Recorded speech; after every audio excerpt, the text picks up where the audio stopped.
যারা মনে করেন যে আমার হাতে তওবা করার যথেষ্ট সময় আছে, আপনি জেনে নেন না, যথেষ্ট সময় আপনার কাছে নাই। প্রত্যেকটা মানুষের তওবা করার সময় ওটাই যখন সে গাফেল ছিল, কেউ তাকে বলার ছিল না, কিন্তু এখন তার কানে আল্লাহর ডাকটা পৌঁছে গেছে, তাকে বুঝতে হবে এটাই আমার তওবার সময়। এই সময় যদি আমি গ্রহণ না করি, এই সুযোগটা হয়তো আর পরবর্তীতে আমি নাও পেতে পারি। কারণ নবীরা বহুদিন দাওয়াত দিয়েছে, যারা ঈমান আনার তারা প্রথম চান্সে ঈমান এনে নিয়েছে, আর যারা ঈমান আনেনি তারা শেষ পর্যন্ত ঈমান আনেনি। তা আমাদের অন্তর যেন এমন না হয়ে যায়।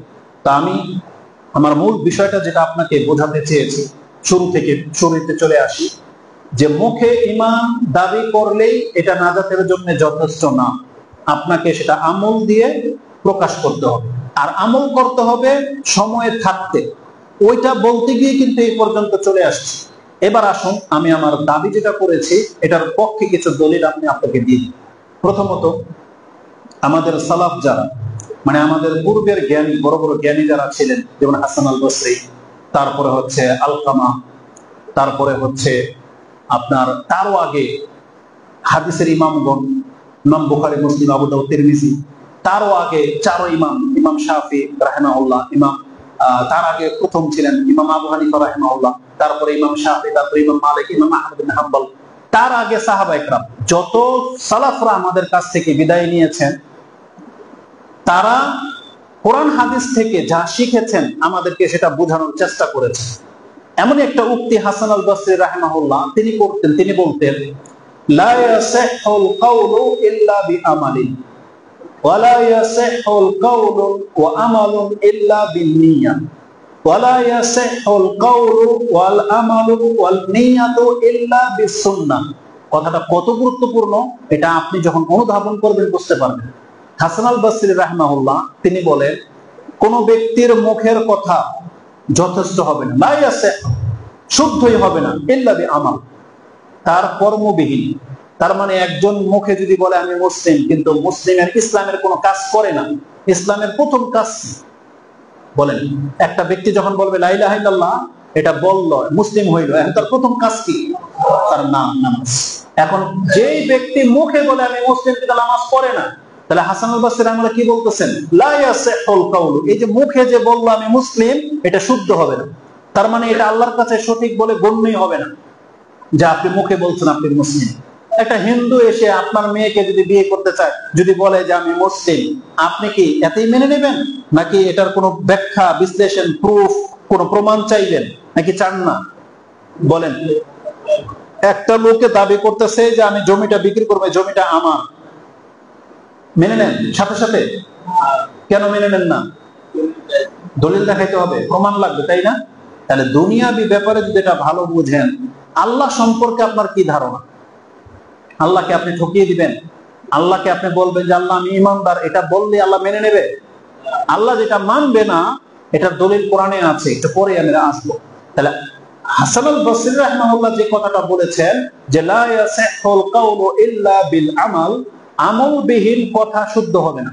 তার মানে আপনি মুখে বলতেছেন মুসলিম আর কর্ম করবেন না, আপনার মুখের দাবি মিথ্যা। কারণ আমরা তাদেরকে কি বলি?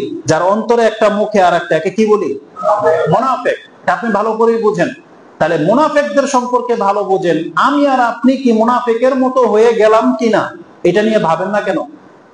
কারণ মুনাফিকরা তো এটাই রাসূল সাল্লাল্লাহু আলাইহি ওয়াসাল্লামকে বলতো, যে ওই মুনাফিকরা বলতো নাশহাদু ইন্নাকা লা রাসূলুল্লাহ, আমরা সাক্ষী দিচ্ছি আপনি আল্লাহর রাসূল, মুখে বলতো কিনা? কিন্তু আল্লাহ কি বলেছেন? ইন্নাল মুনাফিকিনা লাকাযিবুন, মুনাফিকরা কিন্তু মিথ্যুক। আল্লাহ বলতেছে মিথ্যুক, ও তো মুখে বলতেছে আমি মুসলিম। তাহলে আমাদের মধ্যে আমরা যারা বলতেছি, মুখে বলতেছি মুসলিম, আমার বাপদাদা 14 পুরুষ মুসলিম, আপনি তো মুখে বলতেছেন, এখন আপনি বলে আল্লাহ যদি আপনাকে আল্লাহ কিছু দিয়ে মানে ব্যাখ্যা দিয়ে বুঝাতে পারবেন? কারণ আল্লাহ তো আপনার অন্তরের খবর জানেন। অন্তর খবর জানেন না? আপনি অন্তরে কি লুকায় রাখছেন এটা আল্লাহ ছাড়া কেউ জানে? তাহলে আল্লাহকে আপনি কিভাবে ধোঁকা দিবেন? আপনি আমাকে ধোঁকা দিতে পারেন, মসজিদের হুজুরকে ধোঁকা দিতে পারেন, বিয়ে করতে গেছেন সেই শ্বশুরকে ধোঁকা দিতে পারেন, কিন্তু আপনি আল্লাহকে কিভাবে ধোঁকা দিবেন? এই জন্য তিনি যে কথাটা বলেছেন লা ইয়াসিহুল কাউলু, মুখের কথা যথেষ্ট হবে না, ইল্লা বিআমালিন, এই বাক্যের মধ্যে খুব চমৎকার কয়েকটা কথা, এটা শেষ করে দিই যদি এটা আমাদের বিষয়ের সাথে সম্পর্ক না, বিষয় এতটুকুই। এতটাকে কি যে মুখে বললে আপনাকে আমল করতে হবে, এটা হচ্ছে বিষয়। কিন্তু তার সাথে তিনি আরো 3টা কথা বলেছেন। লা ইয়াসিহুল আমালু কাউলুন ওয়া আমালুন ইল্লা বিন্নিয়া। একজন মানুষ ভালো কাজ করতেছে, রাস্তাটাকে ঠিক করে দিচ্ছে, এটা ইবাদত বলে গণ্য হবে না যদি তার নিয়ত ঠিক না থাকে। আপনি বুঝবেন, কথা যখন আমি ভেঙে বলবো তখন বুঝবেন। আচ্ছা বলেন তো, একটা লোক একটা গরু নিয়ে আসছে মাঠ থেকে, ও কিভাবে আনছে এটা আপনি জানেন না, এখন ও এটাকে জবাহ করলো।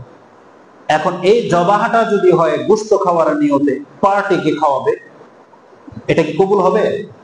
কি লাগবে এখানে? নিয়ত লাগবে। তার নিয়ত লাগবে না? মানে নিয়তটা কার জন্য হতে হবে? আল্লাহকে সন্তুষ্ট করার জন্য। আপনারা নিজেরা হয়তো বলেন, অনেক নেতারা যখন হজে যায় টিম নিয়ে, তখন আপনি কি বলেন? যে নিয়ত খারাপ, এখন হজে গেছে ভোট পাওয়ার নিয়ত, বলেন না? আপনি নিজেরাই তো বলেন যে অমুক ব্যক্তি নামাজ পড়ে না, এলাকার খারাপ লোক, সে আনছে 10 লাখ টাকা দিয়ে গরু। আপনারা কি মনে করেন তার মানে নেকি হবে, কোরবানি হয়ে যাবে? বরং আপনারাই তো মন্তব্য করেন নিয়তই খারাপ, হ্যাঁ লোক দেখানোর জন্য নিয়ে আসছে, বলেন না এগুলা?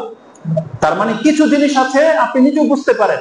তো এই জন্য উনি বলেছেন, যেই ব্যক্তি মুখে বলে আমি মুসলিম, আবার কর্ম করতেছে, ধরেন নামাজ পড়লো বা কুরবানি করলো বা হজ করলো, এটা ততক্ষণ পর্যন্ত কবুল হবে না যদি তার নিয়ত ঠিক না থাকে।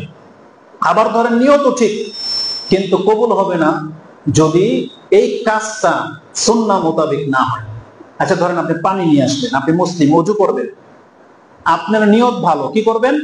ওযু করবেন, কিন্তু ওযু করতেছেন আপনি প্রথমে পায়ে ময়লা, পাটা ধুইলেন, হাত ধুইলেন, তারপরে হাত ধুইলেন, তারপরে মুখ ধুইলেন, ওযু হবে?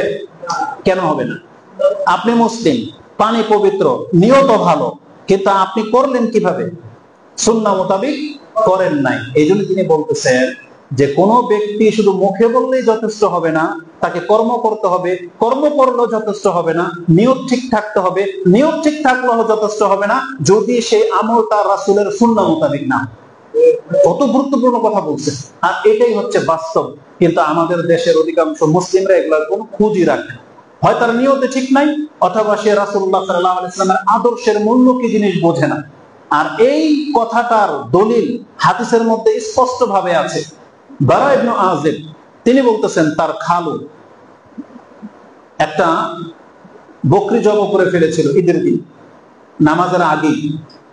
রাসূলুল্লাহ সাল্লাল্লাহু আলাইহি ওয়াসাল্লাম কি বলেছেন? মান যাবাহা ক্বাবলা সালাহ ফাইন্নামা লিনাফসি। যেই ব্যক্তি নামাজের আগে কুরবানি করেছে, এই গোশতটা কি নিজের গোশত, মানে গোশত খাওয়ার বকরি হয়ে গেছে। ওমান যাবাহা বাদা সালাহ ফাকাদ তাম্মা নুসুকুহু ওয়া সুন্নাতাল মুসলিমিন। তার কুরবানি সঠিক হলো এবং সে মুসলিমদের সুন্নাহ অনুযায়ী কাজ করতে পারলো। দেখেন, সাহাবী, নিয়তে কোনো গড়বড় নাই, হালাল টাকার বকরি, সবচেয়ে মোটা তাজা বকরি ঈদের দিনই কুরবানি করেছে, মাত্র আধা ঘন্টার ব্যবধান। নামাজের আগেই সে জবাহ করে তারপরে নামাজে গিয়েছিল। রাসূল বলেছেন এই বকরিটা কুরবানি হিসেবে কবুল হলো না, এটা একটা গোশত খাবার বকরি হয়ে গেছে। তারটা কবুল হবে কুরবানি যারটা নামাজের পরে কুরবানি করা হয়েছে।